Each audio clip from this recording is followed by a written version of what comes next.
देखिए क्वेश्चन पहले पढ़िए। क्वेश्चन कह रहा है दोस्तों, किसी व्यक्ति के पास कुछ मुर्गियां और गाय हैं, इनके पैरों की संख्या 140 तथा मस्तकों की संख्या मतलब सिरों की संख्या 48 है। मुर्गियों की संख्या होगी, मुर्गियों की संख्या क्या होगी, ये चीज पूछ रहा है। पहले तो क्वेश्चन का दोस्तों पैटर्न समझ लीजिए, ठीक है, ये पूरा कॉन्सेप्ट क्लियर कर लीजिए, ऐसे कभी भी क्वेश्चन आएगा तो आप सॉल्व कर लेंगे। देखिए क्वेश्चन यहाँ पे कुछ बदल भी सकते हैं। यहाँ कह रहे हैं ना कुछ मुर्गियां और गाय हैं, मुर्गियों की जगह दोस्तों कबूतर दे सकता है, तोता दे सकता है, कोई भी पक्षी दे सकता है। पक्षी कहने का मतलब है 2 पैर 1 सिर। और यहाँ गाय की जगह पे दोस्तों घोड़ा दे सकता है, बकरी दे सकता है, ऊंट दे सकता है, कुछ भी, यानी गाय बकरी यहाँ कोई पशु देगा तो वहां पे क्या उसके कहने का मतलब है 4 पैर होगा 1 सिर। बस ये चीज आप कॉन्सेप्ट क्लियर रखिएगा, यहाँ पे कुछ भी रहे तो आप कंफ्यूज ना होइएगा। सेम प्रश्न भी आ सकता है, सेम ना आए तो यहाँ पे बस कुछ बदल सकता है। और कह रहा है इनके पैरों की संख्या क्या है दोस्तों 140 है, और मस्तकों की संख्या यानी सिरों की संख्या क्या है 48 है। तो टोटल कितने हैं, जितने सिर हैं उतने टोटल हैं,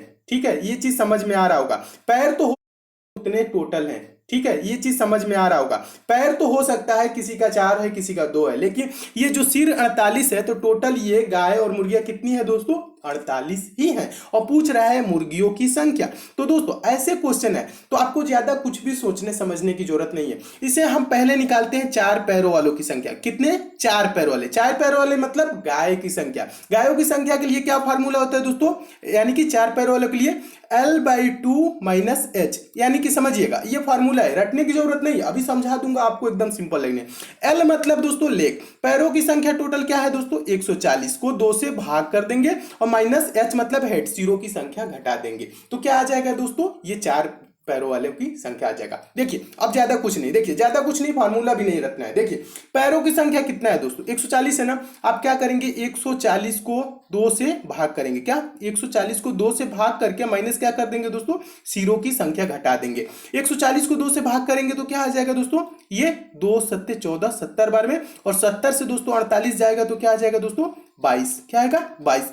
ये क्या आया दोस्तों 4 पैरों वालों की संख्या, यानी गायों की संख्या क्या आ गया दोस्तों, देखिए ये 22 आया ना 22, ये क्या है गायों की संख्या है। और पूछ क्या रहा है प्रश्न में मुर्गियों की संख्या, गायों की संख्या पूछता तो तुरंत आंसर दे देते 22, लेकिन देखिए अब क्या करेंगे मुर्गियों की संख्या पूछ रहे हैं, यानी 2 पैरों वाले की संख्या पूछ रहे हैं, तो टोटल संख्या जो दिया गया ना 48, कितने हैं टोटल गाय और मुर्गी मिला के कितने हैं 48 में से 22 को आप क्या करेंगे दोस्तों घटाएंगे। 48 में से 22 घटाएंगे तो देखिए 8 में से 2 जा 6 हो जाएगा, 4 में से 2 जा 2 हो जाएगा, तो ये क्या आ गया दोस्तों ये 2 पैरों वालों की संख्या आ गया। ये क्या है दोस्तों 26 है। टोटल कितने हैं दोस्तों मुर्गियों की संख्या क्या है 26, मुर्गियों की संख्या कितनी होगी 26 हो जाएगी, और गायों की संख्या पूछे तो क्या हो जाएगी दोस्तों 22 हो जाएगी, और 22 और 26 दोस्तों आप जोड़ेंगे तो क्या आ जाएगा 48 आ जाएगा। आप चाहे तो देख भी सकते हैं जोड़ के भी, ठीक है। तो देखिए क्या पूछ रहे हैं मुर्गियों की संख्या क्या होगी 26। अब देखिए 26 किस ऑप्शन में है, तो देखेंगे ऑप्शन नंबर डी में, तो आपका ऑप्शन नंबर डी दोस्तों क्या हो जाएगा सही हो जाएगा। तो मैं उम्मीद करता हूं दोस्तों आप इस प्रश्न को बहुत अच्छे तरीके से समझ गए होंगे, और इस टाइप के क्वेश्चन आपके एग्जाम में आएगा तो आप अच्छे से सॉल्व कर लेंगे।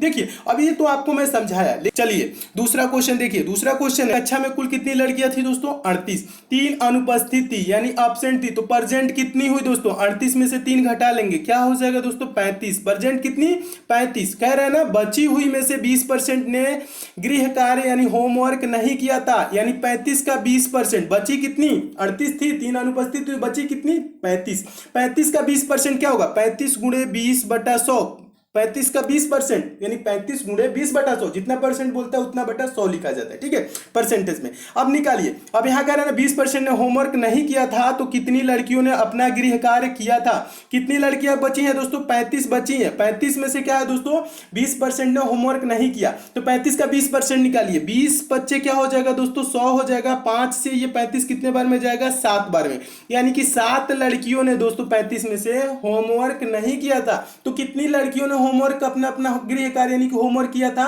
तो क्या कर लेंगे 35 में से 7 घटाएंगे, 35 में से 7 घटाएंगे तो क्या होगा दोस्तों 28 लड़कियों ने अपना होमवर्क किया था। 28 किस ऑप्शन में है, तो ऑप्शन नंबर आपका ए में, तो आपका ऑप्शन नंबर ए दोस्तों क्या हो जाएगा सही हो जाएगा। तो मैं उम्मीद करता हूं दोस्तों आप इस प्रश्न को बहुत अच्छे तरीके से समझ गए होंगे और इस टाइप के भी क्वेश्चन आपके एग्जाम में आएगा तो आप अच्छे से सॉल्व कर लेंगे। चलिए अगला क्वेश्चन देखते हैं, तीसरा क्वेश्चन देखिएगा। तीसरा क्वेश्चन तो मोस्ट इंपॉर्टेंट क्वेश्चन है और इस टाइप के क्वेश्चन के लिए दोस्तों नेक्स्ट मानने की जरूरत है ना, आपको अनुपात का फॉर्मूला लगाने की जरूरत है। बिना पेन उठाए प्रश्न सॉल्व होता है, देखते ही आंसर इसको देना है, ठीक है। और ऐसे प्रश्न हमेशा परीक्षाओं में पूछे जाते हैं, सेट पैटर्न का प्रश्न है। देखिए प्रश्न क्या कर रहा है, पढ़िएगा कैसे सॉल्व करना है, अभी मैं आपको बता रहा हूं। प्रश्न देखिए कह रहा है 3 संख्याएं क्रमशः 4:5:6 के अनुपात में है और उनका औसत 25 है, सबसे बड़ी संख्या ज्ञात कीजिए। पूछ रहा है सबसे बड़ी संख्या कौन होगी। तो पहले दोस्तों मैं पहले औसत का जो रूल होता है, बेसिक रूल मैं आपको समझा देता हूं, ट्रिकी रूल होता है उसे समझिएगा। औसत हमेशा दोस्तों बीच वाली संख्या होती है, समझिएगा। अब आपका क्वेश्चन क्या कह रहा है, क्वेश्चन पढ़िए। क्वेश्चन कह रहा है 3 संख्याएं क्रमशः 4, 5, 6 के अनुपात में है और उनका औसत क्या है दोस्तों 25 है, सबसे बड़ी संख्या ज्ञात कीजिए। अब आप बताइए दोस्तों, मैं आपको बोलूं 4, 5, 6 यानी लगातार संख्या है, इसका औसत क्या होगा दोस्तों बीच वाली संख्या, ठीक है, समझिएगा 5 ही होगा ना। देखिए 5 का और क्या कह रहे हैं उनका औसत 25 है, यानी 5 रेशियो बराबर क्या है दोस्तों 25 है। ये चीज बस आपको क्लियर होना चाहिए। देखिएगा 5 रेशियो बराबर क्या है दोस्तों, उनका औसत कह रहे हैं ना 4, 5, 6 का औसत क्या कह रहे हैं, औसत 25, यानी 5 रेशियो बराबर दोस्तों 25। तो 1 रेशियो बराबर क्या हो जाएगा दोस्तों, 25 को 5 से भाग करेंगे 5 हो जाएगा। 1 रेशियो बराबर क्या होगा 5 होगा। और पूछ कह रहा है सबसे बड़ी संख्या ज्ञात कीजिए। तो बताइए दोस्तों 4, 5, 6 में सबसे बड़ी संख्या कौन है 6, यानी कि 6 रेशियो की वैल्यू आपको बताना है। 1 रेशियो बराबर 5 तो 6 रेशियो बराबर क्या हो जाएगा दोस्तों 30। देखिए इसमें आपको एक्स मानने की जरूरत नहीं है ना, आपको पूरा औसत का फार्मूला लगाना है। ये आसान ट्रिक है, बहुत ही आसान। तो 6 रेशियो बराबर क्या हो जाएगा 30। 30 किस ऑप्शन में, ऑप्शन नंबर सी में। आपका ऑप्शन नंबर सी क्या हो जाएगा, सही हो जाएगा। चौथा क्वेश्चन देखिए आपका, सिंपल इंटरेस्ट है। ज्यादातर स्टूडेंट कमेंट कर रहे थे कि एसआईसीआई का भी क्वेश्चन इंक्लूड करिए, ठीक है। तो एसआईसीआई का भी मैं क्वेश्चन इंक्लूड कर दूंगा जो आपके इंपॉर्टेंट क्वेश्चन बनते हैं। देखिए बेसिक क्वेश्चन है, इसके लिए पेन नहीं उठाना है, कैसे सॉल्व करना है मैं आपको समझा रहा हूं।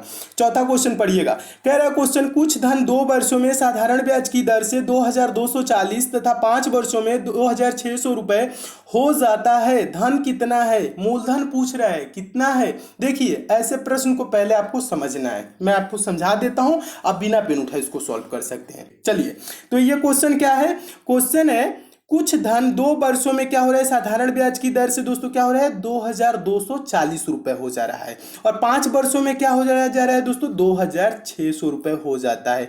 धन कितना है, ये साधारण ब्याज क्या होता है दोस्तों, प्रति वर्ष उतना ही मिलता है। जबकि चक्रवृद्धि ब्याज क्या होता है दोस्तों, उसमें ब्याज जुड़ जाता है, फिर ब्याज पे भी ब्याज मिलता है, ठीक है, वो उस टाइप से चलता है। तो ये साधारण ब्याज है, यानी प्रति वर्ष उतना ही ब्याज मिलेगा जितना % ये तय रहेगा। तो देखिए अब मैं आपको समझा रहा हूं, 2 वर्ष में क्या हुआ दोस्तों 2240, 5 वर्ष में क्या हुआ दोस्तों 2600, यानी टोटल 2 से 5 यानी 3 वर्षों में क्या कितना वृद्धि हुआ है दोस्तों, 3 वर्षों में आपको बताना है।